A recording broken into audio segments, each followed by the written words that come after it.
de lycée Sanga et Bernadette Tokwaoulou Aina ont été interpellés et brutalisés par la police ce jeudi à Kinshasa lors d'une manifestation au cours de laquelle ils distribueraient des tracts contre le projet de la révision de la Constitution. Selon Ado Sendombasi, ancien député et témoin de la scène, les deux figures de l'opposition ont été arrêtés alors qu'ils mobilisaient leurs partisans sur l'avenue Victoire avant de se diriger vers Bongolo. Ils ont ensuite été acheminés au poste de la police de la Funa, situé dans la commune de Kalamu. La police a dispersé les manifestants à l'assaut de gaz lacrymogène, a rapporté Ndombasi à Actualité.cd. Les manifestants protestaient contre l'initiative de modification constitutionnelle portée par le président congolais Félix Tshisekedi. Ces mouvements de protestation s'inscrivent dans une série d'actions planifiées par divers acteurs politiques, figures de la société civile et leaders des mouvements citoyens qui dénoncent fermement toute tentative de révision de la Constitution. Parmi ces opposants, figure de lycée Sanga, ancien candidat à la présidentielle. Ado Sendombasi, le défenseur des droits humains, Jacques-Claude Katende, ainsi que Freddy Baouma et Bienvenu Matumo, activistes des mouvements citoyens. Ces personnalités ont confirmé que, je cite, « toute initiative de renversement de régime constitutionnel constitue une infraction imprescriptible contre la nation et l'État ». Elles exhortent les responsables politiques et les représentants de la société civile, y compris les députés et sénateurs, à rejeter publiquement cette initiative funeste qu'elle attribue au président Tshisekedi et à se mobiliser pour la défense de la démocratie à RDC. Les collectifs prévoient d'organiser des manifestations à travers le pays et dans la diaspora, à vue de défendre la liberté et continuité du processus démocratique. Le premier grand rassemblement est annoncé pour le 16 décembre 2024, à commémoration du référendum constitutionnel de 2005.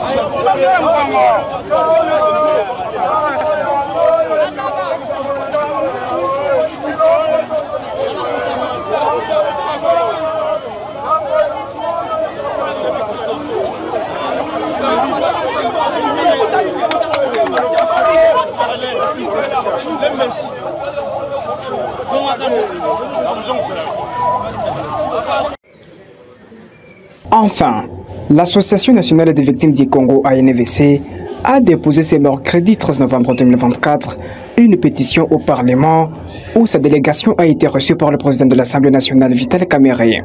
Cette pétition, qui compte plus de 5000 signatures de toute l'étendue de la République, a été déposée dans l'objectif de dire oui à la révision constitutionnelle. Nous sommes venus déposer la pétition de 100 000 signatures. Et d'ailleurs, les signatures récoltées étaient plus que 100, voire même 1 million, mais comme la Constitution demande que la limite soit de 100 000, c'est ainsi que nous sommes réservés sur 100 000 signatures. Notre pétition porte sur la révision de la Constitution, parce que la Constitution de 2006 a été mal rédigée et nous imposée. C'est ainsi que nous avons préféré que la Constitution soit révisée et rédigée par le peuple congolais eux-mêmes. Signalons qu'avant le dépôt de cette pétition, une campagne de récolte de signatures a été réalisée sur toute l'étendue de la République, comptant dans la partie orientale, dans la partie centrale et dans la partie est de la République démocratique du Congo.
La parole.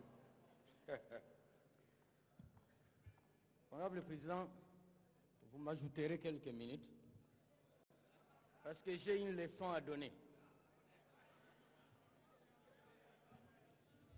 Honorable Président, honorables membres du bureau, honorables députés, chers collègues, ma grand-mère vous salue.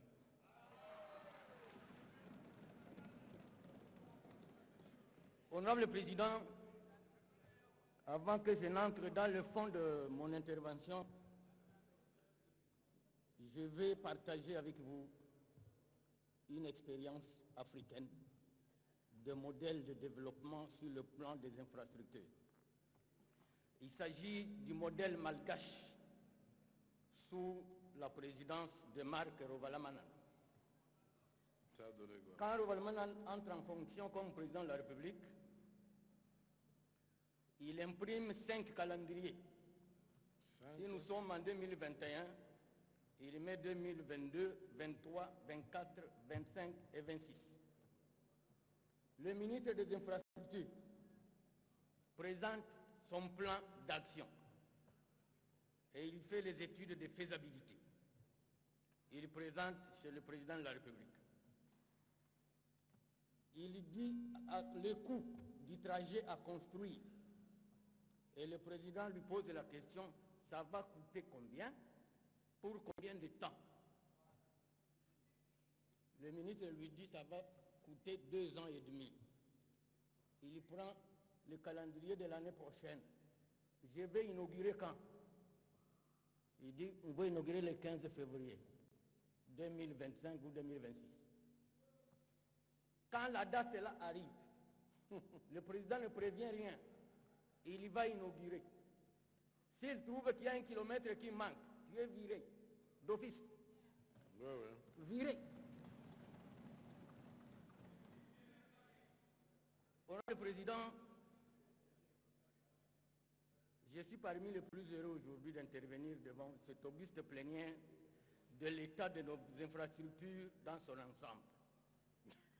Je félicite tous les collègues qui ont choisi, à travers leurs questions orales et débats, qui se sont intéressés à ce secteur particulier dont dépend la survie de la République démocratique du Congo.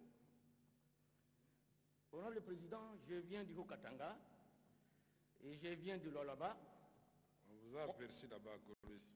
On sent une certaine volonté politique. Honorable Président, dans le monde moderne, les routes sont devenues des entreprises mixtes. Elles produisent des fonds et ces fonds vont encore produire d'autres routes dans les 2-3 ans qui viennent. Je vous donne un seul exemple de la route du Congo central. Numéro 1. Ça fait 15 ans que cette route est sous concessionnaire chinois. Je dis bien 15 ans. Posez-vous la question, les fonds que génère la route RN1 ont déjà construit combien de kilomètres ailleurs? Combien de kilomètres ailleurs?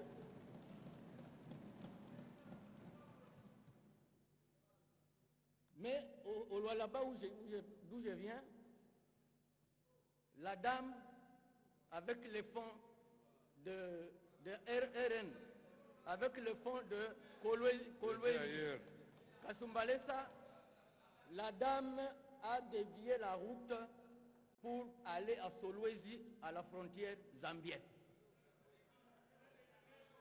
Alors, Honorable le Président,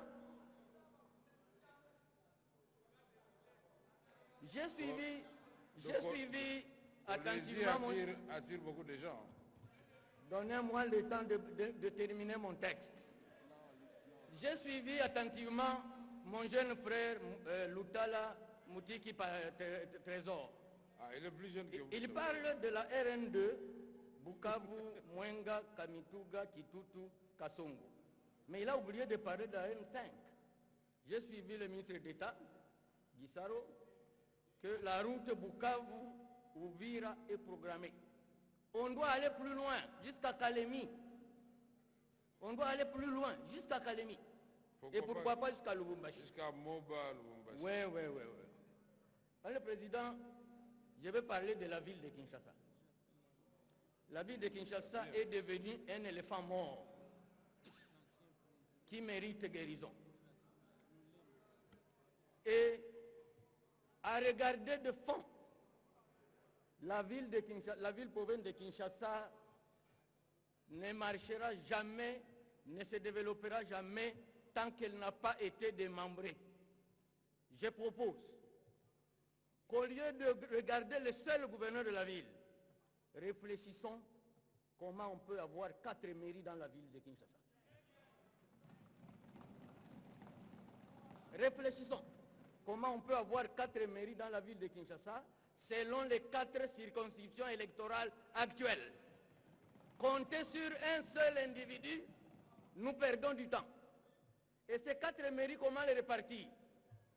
Un Mukongo à la tête d'une mairie, un Mungala à la tête d'une mairie, un Moussoaïl à la tête d'une mairie et un Moulouba à la tête d'une mairie. Là, honorable président, nous allons vivre la concurrence positive. Alors, je voudrais terminer, président. Attendez. Un instant. J'attends le Valentin là-bas dire que c'est contre la Constitution. Comment, pardon? Maintenant, je vais vous poser la question, Valentin. Attendez un instant, je vais vous poser la question. Aujourd'hui, nous avons les conseillers communaux élus par le peuple et des bourgmestres nommés par les ministres de l'Intérieur qui interdisent aux élus du peuple d'accéder. Ça, c'est pour la Constitution. Je lui pose la question maintenant. Allez-y. Il ne faut pas rester sur place, il faut évoluer. Suivons, sont des idées qu'il lance. Honorable Bitakwira, que personne ne vous intimide, vous êtes au niveau de la réflexion. Votre réflexion ne viole rien parce que vous ne l'imposez à personne. La discussion viendra le moment venu. Ça viendra, président. Allez-y, mon président, frère. Je voudrais terminer. Un collègue a parlé sur le programme PDL 145. Or, le président, ce projet a une lourdeur inimaginable. Si ceux qui ont gagné le marché ne sont pas à la hauteur de préfinancer, le PNUD a une machine aussi longue qu'on risque de ne rien réaliser à travers le pays. Je connais le cas de la Mongala avec la coopérative Soko. C'est Soko qui préfinance et jusqu'à présent on ne lui paye pas. Donc il faut revoir la procédure de financement des projets PDL 145. J'ai dit et je vous remercie, président. Merci, honorable Bitakwira. Nous demandons à l'honorable Tadé Maboulaou de ARCD Palou et allié de venir prendre la parole. Honorable Tadé,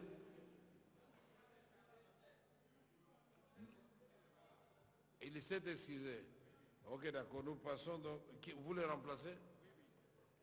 Avec l'autorisation du président du groupe parlementaire. Ah, c'est vous-même le président. Oui, c'est vous-même le président, je me souviens. Alors, il ne faut pas oublier de parler de Kwango, sinon le deuxième vice-président va vous en vouloir. Merci, président. Le professeur Mbosso, oui, c'est vrai. Je peux? J'ai traduit tout ce qu'il me dit à voix basse. Il dit que vous parlez de Kwango en bien. Merci, honorable président, pour la parole. Honorable président, je vais commencer par vous assurer notre soutien. À moi? Parce que, oui. Merci, mon frère. Et avec votre bureau dans l'ensemble, parce que vous commencez à redorer l'image de l'Assemblée nationale et vous commencez à nous réconforté parce que je viens de recevoir les appels faut nous aider à de ma terminer le population mandat de aussi. Kibombo. Ils disent que hapa njo tunaona ke munanja kutumika kazi. Ah, merci. Voilà. La législature passée, nous étions comme d'habitude 500 députés, mais après les élections, nous sommes revenus qu'à 140. Et les ministres qui sont partis aux élections, ils ont été élus à 90% à cause de notre complaisance. Si vous continuez comme ça, honorable président, à activer